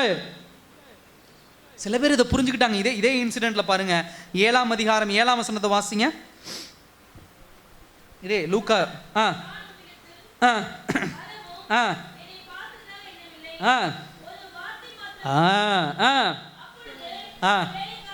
ஹல்லேலூயா. இது ஒரு சம்பவம். இதுக்கு முன்னாடி வார்த்தைக்கு உண்டான வல்லமை. இந்த இன்சிடென்ட் ஒன்று, இது அப்படியே பார்த்தீங்கன்னா இந்த அடுத்து இந்த இன்சிடென்ட். அப்ப இந்த 100க்கு அதிபதி ஒரு யூதன் கிடையாது, இவனுடைய வேலைக்காரன் வீட்டில் படுத்து கிடக்கிறான் உடம்பு முடியாம. அப்ப இந்த 100க்கு அதிபதி ஆண்டவர்கிட்ட சொல்றான், ஆண்டவரே நான் உங்க இடத்துல வரதுக்கு எனக்கு அதிகாரம் கிடையாது, அதாவது நான் அந்த அளவுக்கு பெரிய ஆள் இல்லை, நீங்க எங்க வீட்டுக்கு வரதுக்கு நான் பெரிய ஆள் கிடையாது, ஒரு வார்த்தை மாத்திரம் சொல்லுங்க, என் வீட்டில் இருக்கிறவன் சுஸ்தமாயிருவான். ஹல்லேலூயா. கர்ச்சீப்பை சுத்தி கொடுங்க ஆண்டவரே. நம்ம சில நேரத்தில் என்ன ஜெபிச்சு கொடுங்கன்னு கேட்கணும். நான் தப்புன்னு சொல்லலை, அது நம்மளுடைய விசுவாசம், கர்த்தர் அதுக்கு நான் அற்புதம். ஆனால் சில நேரங்களில் நம்ம அதில் இருக்கக்கூடிய நம்பிக்கை கூட இந்த வேத வசனத்தின் மீது வைக்கிறது இல்லை. ஜெப எண்ணெய் மீது நம்பிக்கை வைக்கிறோம், தண்ணீர் நம்ம சொல்லலாம், இல்லை சிலுவை ஃபோட்டோ, இல்லை வசனங்கள், அதை இந்த மாதிரி ஃபோட்டோஸ், இந்த மாதிரி காரியங்கள் வைக்கிற நம்பிக்கை கூட இந்த வேதாகமத்துக்கு நம்ம கொடுக்கறது இல்லை, வசனத்துக்கு கொடுக்கறது இல்லை, வார்த்தைக்கு கொடுக்கறது இல்லை. ஹல்லேலூயா. அப்படி கொடுக்காததுனால தான் அவருடைய அற்புதத்தை முழுமையாக நம்ம ருசிக்க முடியல. காலையில் எந்திரிச்சு உட்கார்ந்து தேவனுடைய வார்த்தை எத்தனை பேர் நம்ம தியானிக்கிறோம். கர்த்தர் இன்னைக்கு உங்களோட பேச விரும்புகிறார், காத்திருக்கிறார். அந்த பாடையெல்லாம் தாண்டி வந்து இந்த மகள்கிட்ட சொல்றாரு, அழாதமா, நான் உனக்கு ஒரு அற்புதத்தை செய்கிறேன். இதை சொல்ல ஆண்டவர் ரொம்ப நாளாக துடிச்சிட்டு இருக்கிறார். இதை விட்டுட்டு காலையில் எந்திரிச்சு டிவி பார்க்கறது, மொபைலை பார்க்கறது, விளையாடுறது, இல்லை மற்ற காரியங்களை செய்யறது, நம்ம வேலைக்கு போகிறோம், உலக பிரகாரமான காரியங்கள், இல்லை யார்ட்டையாவது உட்காந்து பேசிட்டு இருக்கிறோம் தேவையில்லாத காரியங்களை. ஹல்லேலூயா. நீ என்னைக்கு கர்த்தருக்கு அதிக நேரம் கொடுக்குறியோ உன் வாழ்க்கை பிரகாசமாக மாறும். 24 மணி நேரத்தில் வேலைக்கு போகிற நேரத்தை குறைச்சிருங்க. நான் அதை பேச விரும்பலை பாஸ்டர். வேலைக்கு போகிற நேரத்துலேயும் ஆண்டவர் ஸ்தோத்திரம் பண்ணலாம், துதிக்கலாம், அது ஒரு பக்கம். அதை தாண்டி மீது இருக்கக்கூடிய நேரங்களில் அதிக நேரம் கர்த்தர் இடத்துல ஸ்பெண்ட் பண்ணுங்க. ஏன்னா ஆண்டவர் உன்னை தேற்றி உன்னை பலப்படுத்தி முன்னாடி கொண்டு போய்கிட்டே இருப்பார். தேவனுடைய வார்த்தையின் வல்லம் அதுதான். அந்த வார்த்தை தான் உன்னை ஒரு ஹோப்லெஸ் சிச்சுவேஷன்ல இருந்து, நம்பிக்கை இல்லாத சூழ்நிலையிலிருந்து உன்னை அப்படியே வெளியே தூக்கிட்டு வந்து நம்பிக்கைக்குரிய பிள்ளையா உன்னை மாத்திரும். அல்லேலூயா. இந்த அழாதே என்று சொல்கிற வார்த்தை அதுதான். சகோதர சகோதரிய, பாவமான நம்முடைய வாழ்க்கையிலே, பிசாசின் பிடியில் இருக்கக்கூடிய நம்முடைய வாழ்க்கையிலே ஜெயம் கொள்ளணும் அப்படின்னா இப்படிப்பட்ட தேவனுடைய வார்த்தைகள் நமக்குள்ள வந்து பலன் கொண்டு நம்மளை வெளியே கொண்டு வரும். நம்ம அதுக்குண்டான இடத்தை என்ன பண்ணும், கொடுக்கணும். இன்னைக்கு எத்தனையோ பேர் பாவத்துல மூழ்கி கிடந்து என்னால ஜெயிக்க முடியல போராடிட்டு இருக்கிறீங்க. அதுக்கு ஒரே ஒரு ரீசன் என்ன தெரியுமா? தேவ வார்த்தைக்கு உண்டான ஸ்பேஸை நீங்க கொடுக்க மாட்டேங்கிறீங்க. கர்த்தர் உங்களோடு பேசுவதற்குண்டான இடத்தை நீங்க கொடுக்க மாட்டேங்கிறீங்க, நேரத்தை கொடுக்க மாட்டேங்கிறீங்க. உங்க வாழ்க்கையில அற்புதம் நடக்கல, என் வாழ்க்கையில இந்த அதிசயம் நடக்கல, இது எனக்கு கிடைக்கல, அது எனக்கு கிடைக்கலன்னு ரொம்ப புலம்பிட்டு இருக்கிறீங்களோ தவிர அதற்குண்டான திட்டங்களையும் அதற்குண்டான காரணிகளையும் கர்த்தர் உங்களோடு பேச விரும்புகிறார். அதற்குண்டான நேரத்தை கர்த்தர்ட்ட கொடுக்க விருப்பம் இல்லை. ஏன்னா நீங்களும் நானும் நினைத்திருக்கிற காரியங்கள் சில நேரத்தில் அது நமக்கு தீவனையா முடியும். சில விஷயங்களை கர்த்தர் இப்படி செய்ய விரும்ப சொல்லுவார், நம்ம வேற ஒரு விஷயத்துக்கு போராடிட்டு உட்காந்துருப்போம். உலகத்தில் அது நடக்கவே நடக்காது. ஆனால் அதே விஷயத்தை கொஞ்சம் மாடிஃபை பண்ணி, கொஞ்சம் மாற்றம் பண்ணி நடந்தோம்னா அப்படி டக்குன்னு கிராப் பண்ணிடலாம், கிரகிச்சிடலாம். இதை கர்த்தர் எத்தனையோ முறை சொல்ல விரும்புகிறார். அல்லேலூயா. எனக்கு ரொம்ப பிடிச்ச விஷயம் அதான். மரியாளுடைய வயிற்றில் குழந்தை உருவானதுக்கு அப்புறம் தேவதூதன் வந்தானா, தேவதூதன் வந்ததுக்கு பிறகு குழந்தை உருவானதா? சொல்லுங்க.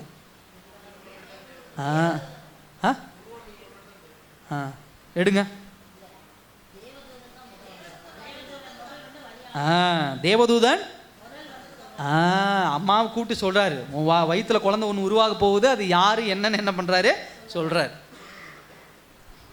ஸோ தேவனுடைய வார்த்தை தான் நாம் அடுத்து எப்படிப்பட்ட சூழ்நிலைகளை கடந்து போகிறோம், எதை சந்திக்க போகிறோம், எப்படிப்பட்ட காலம் நடக்க போகுது நம்முடைய வாழ்க்கையில எல்லாவற்றிற்கும் உண்டான பலனை கொடுக்கிறது தேவனுடைய வார்த்தை. ஸோ அதுக்கு காத்திருங்க தேவ சமூகத்தில். அதுதான் உங்களை பலப்படுத்தும், அதுதான் உங்களை வழிநடத்தும். சகோதர சகோதரி, அதுதான் உங்களை டைரக்ட் பண்ணும். இன்னைக்கு அதை நம்ம பெருசா உணர்ந்து கொள்றது கிடையாது. தேவ சத்தியம் எவ்வளவு முக்கியமானது, அது எவ்வளவு மேன்மையானது சொல்லிக் கொடுங்க உங்க பிள்ளைகளுக்கெல்லாம்.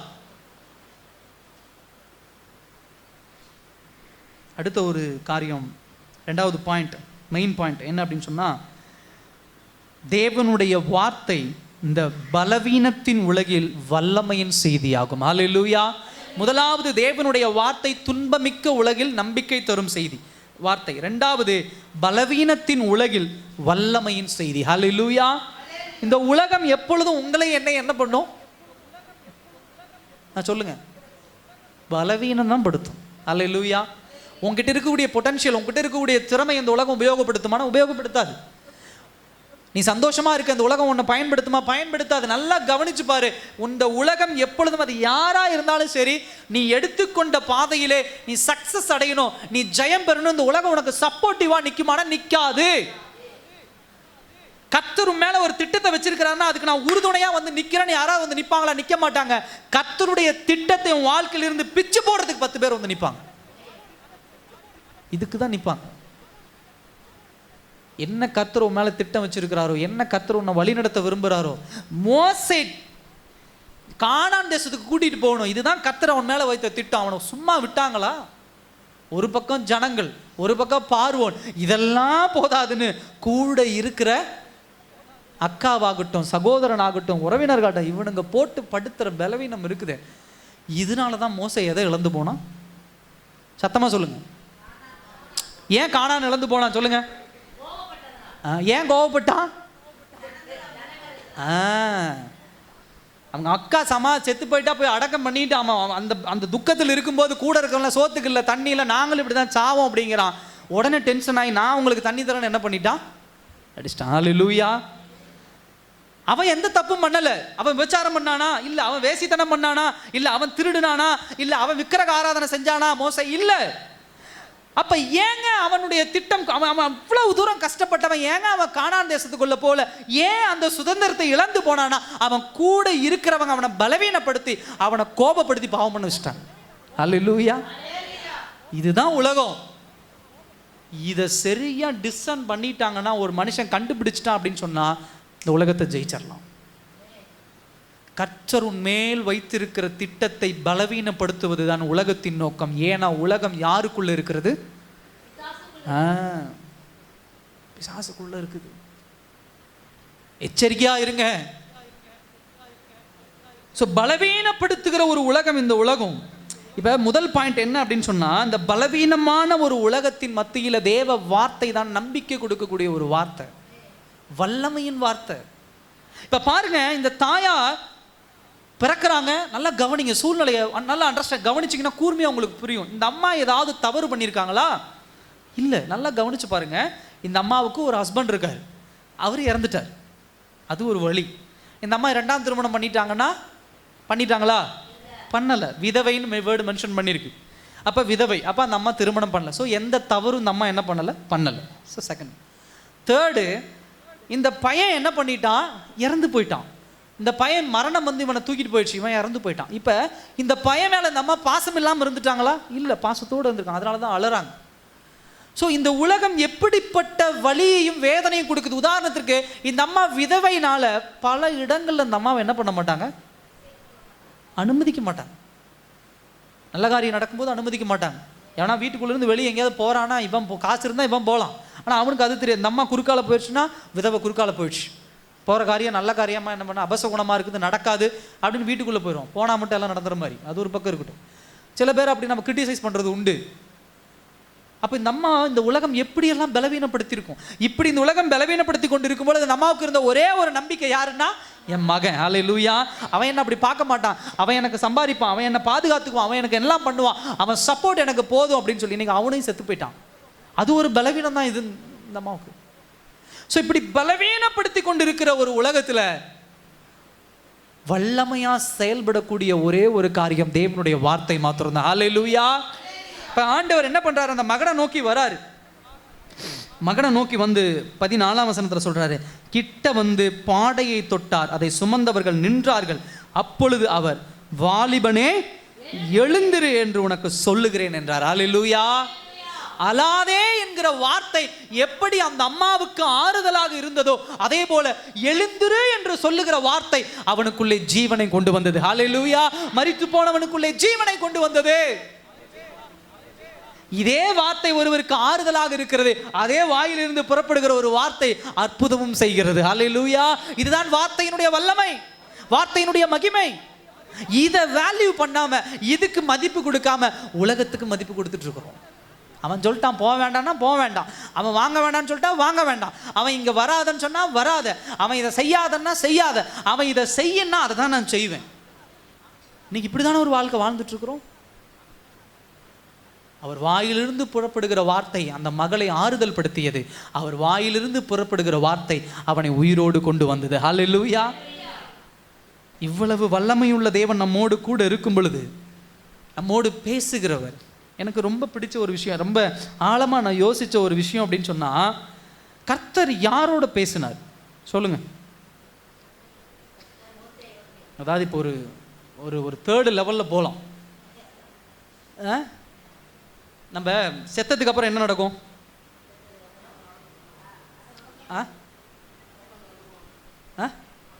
உட்காந்து அழுவாங்க. சரி, ஒரு மனுஷன் செத்து போயிட்டானா, செத்து போனவனுக்கு அப்புறம் என்ன நடக்கும்? செத்து போனவனுக்குள்ள நான் சொல்கிறேன், பரலோகம் நரகம் இப்போ கிடையாது. அவன் எங்கே போவான்? பாரடைஸ் என்ன பண்ணுவான்? பரதேசுங்கிற ஒரு இடத்துக்கு போய் இப்போ ப்ரீஆக்குபைடா என்ன பண்ணுவான், அங்கே கொஞ்ச நாள் இருப்பான். இயேசு கிறிஸ்துவின் 2ஆம் வருகை வரும் பொழுது அவன் என்ன பண்ணுவான்? உயிர் தெழுந்து அதுக்கப்புறம் நியாய தீர்ப்பு நடந்து பரலோகம் என்ன பண்ணுவான்? போவான். இதுதான் உலகம். இப்போ இந்த வாலிபன் செத்து போயிட்டான். இப்போ செத்து போய் இவனுடைய ஆத்மா எங்கே இருக்கும்? பரதேசு எங்கே இருக்குது? பஸ்ஸுக்கு இருக்குதா? பரதேசு வானத்திற்கு மேலே ஒரு இடத்துல என்ன பண்ணுது இருக்குது. அதாவது வானத்திற்கு மேலே பாரடைஸ் இருக்குது, அதுக்கு மேலே பரலோகம் இருக்குது. அதை யாரும் ரீச் பண்ண முடியாது. ஆனால் ஒரு மிடில் என்ன பண்ணுது? பாரடைஸ் இருக்குது, அங்கே அவன் என்ன பண்ணுறான்? இருக்கிறான். இப்போ நல்லா கவனிங்க, இயேசு கிறிஸ்து சொன்ன வார்த்தை அந்த வாலிபனை சேர்ந்தடைந்ததா, இல்லை அவனுடைய ஆத்துமா எங்க இருந்தது, அவனுடைய ஆவி ஸ்பிரிட் எங்க இருந்தது, அங்க போய் சேர்ந்தடைஞ்சதா? ஹல்லேலூயா. அப்ப நல்லா கவனிக்க வேண்டிய ஒரு வார்த்தை என்னன்னா, செத்து போனவங்கிட்ட பேசி ஒரு பிரயோஜனமும் இல்லை. ஹல்லேலூயா. நீங்களும் நானும் ஒருத்தன் செத்து போய் அழுது, நீ இவ்வளோ நல்லவனா இருந்தியே, இவ்வளோ யோகியனா இருந்தியே, நீ எழுந்து வாடா எழுந்து வாடான்னா பாடி எந்திரிக்குமா? எந்திரிக்காது. ஆனா அந்த பாடியை தாண்டி அவனை விட்டு பிரிந்து போன அவனுடைய ஆத்மாவோடு இடைபடக்கூடிய வல்லமை உள்ள ஒருத்தர் இருக்கும் பொழுது அங்க என்ன நடக்கும்? அற்புதம் நடக்கும். ஹல்லேலூயா. இன்னைக்கு அதுதான் உங்களுக்கு எனக்கும் தேவனுடைய வார்த்தை. கர்த்தர் உங்களோடும் என்னோடும் மாம்சத்துல பேசுகிறவர் அல்ல, நமக்குள்ளே இருக்கக்கூடிய ஆத்துமாவோடு இடைபடக்கூடிய வல்லமை உள்ளவர். ஹல்லேலூயா. அதனாலதான் நமக்கு ஆறுதலும் தேறுதலும் உண்டாகிறது. இப்ப அந்த அம்மா அழுது கொண்டு இருக்கிறாங்க. அந்த அம்மாவோடு கர்த்தர் பேசினதும் அந்த அம்மாவுடைய ஆத்துமாவோடு பேசி இருக்கிறார். இங்கு மரித்து போய் கிடந்த இவனோடு பேசினதும் யாரோடு ஆண்டவர் பேசி இருக்கிறார்? அவனுடைய ஆத்துமாவோடு பேசி இருக்கிறார். அப்ப தேவனுடைய வார்த்தை என்பது இந்த காதுல கேட்கறது இல்லை, இந்த கண்ணில் பார்க்கறது இல்லை.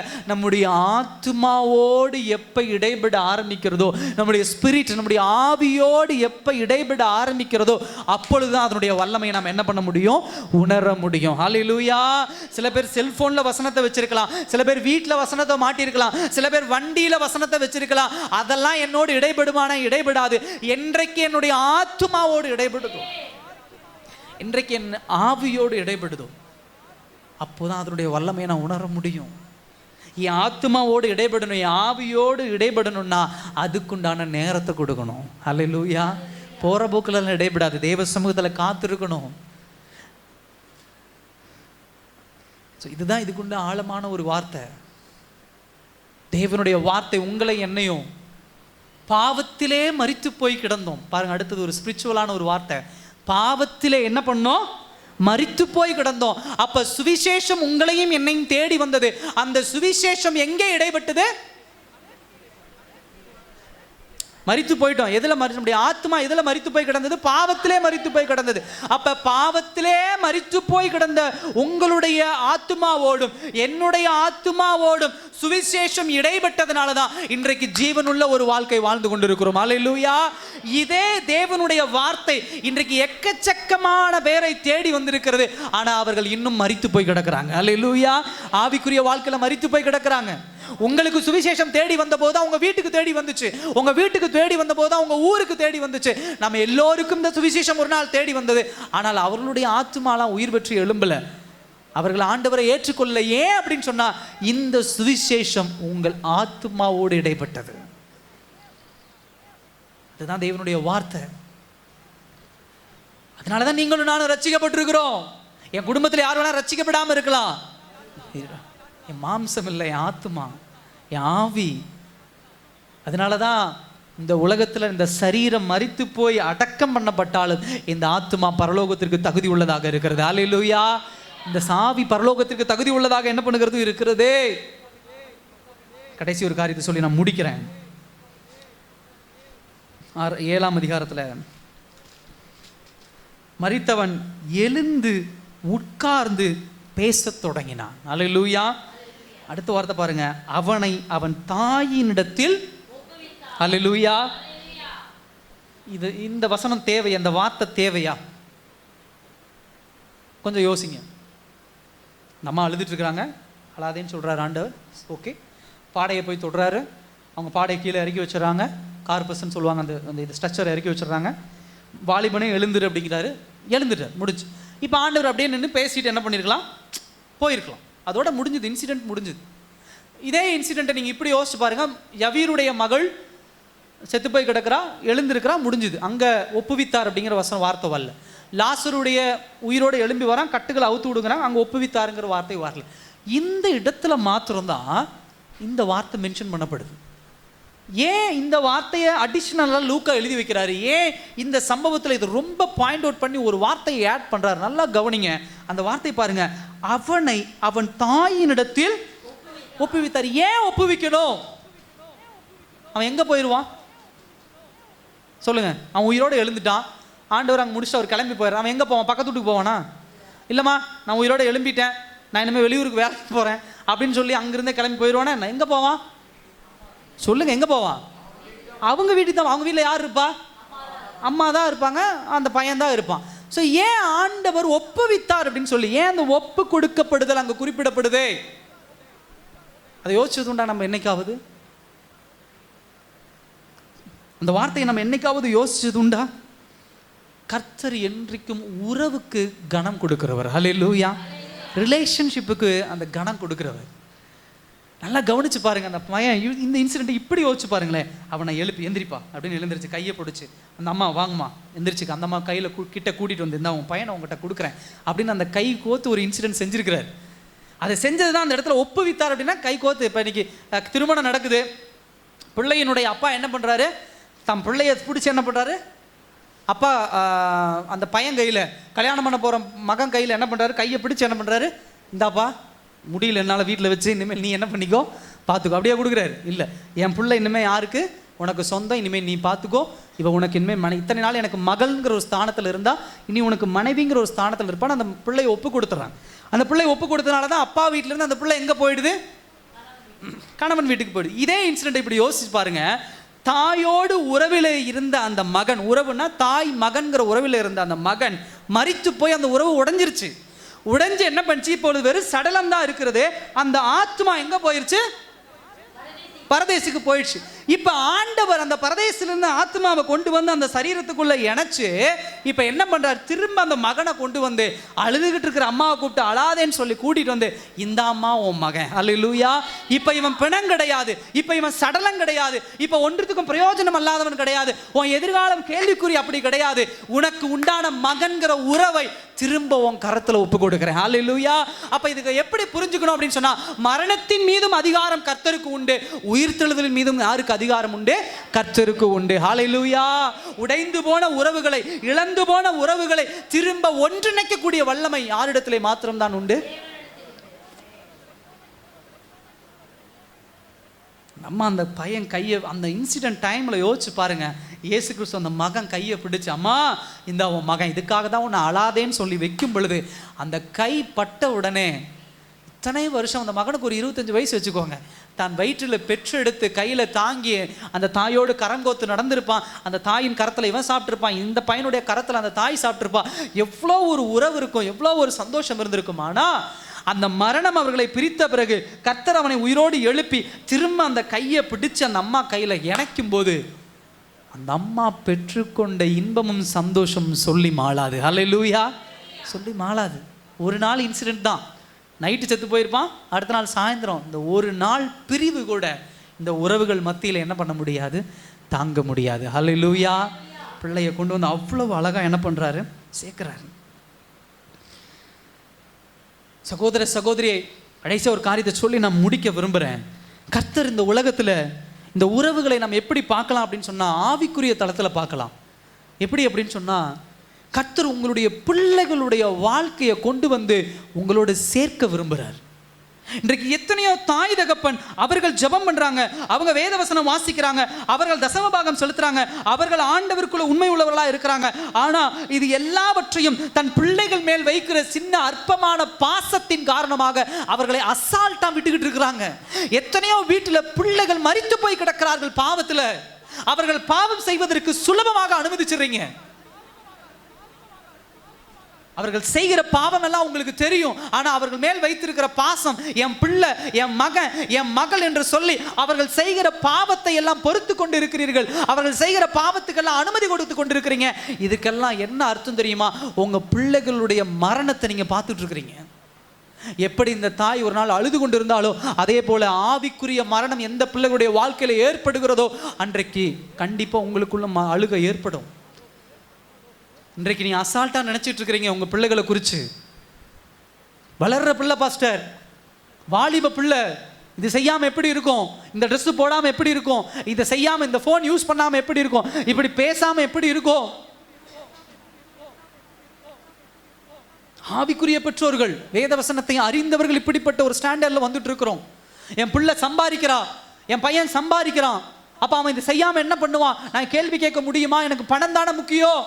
அவன் இந்த பாவத்தை பண்ணாதப்பா, இந்த காரியத்தை செய்யாதனா எனக்கு பணம் கொடுக்க மாட்டான் அப்படின்னு சொல்லி உங்க பிள்ளைகளுடைய ஆவிக்குரிய மரணத்தை பார்த்துட்டு இருக்கிறீங்க. ஒரு நாள் இதுக்கு ஒரு எண்டு வரும்.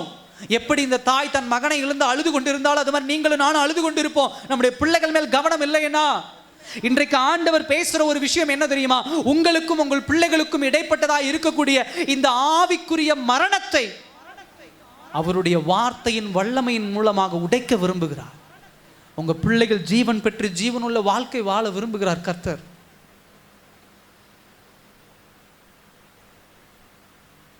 திரும்ப அந்த ரிலேஷன்ஷிப், அந்த உறவு, குடும்ப உறவு ஆவிக்குரிய ஒரு குடும்ப உறவா கட்டமைக்கப்படும்.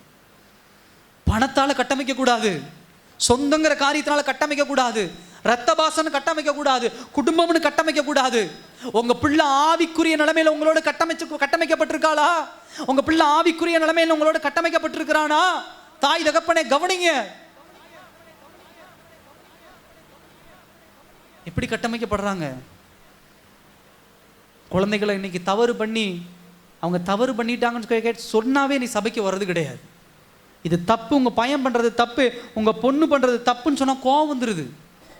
அல்லேலூயா, கோவம் வந்துருது, சபைக்கு வர்றதில்லை. சந்தோஷம், ரொம்ப சந்தோஷம்.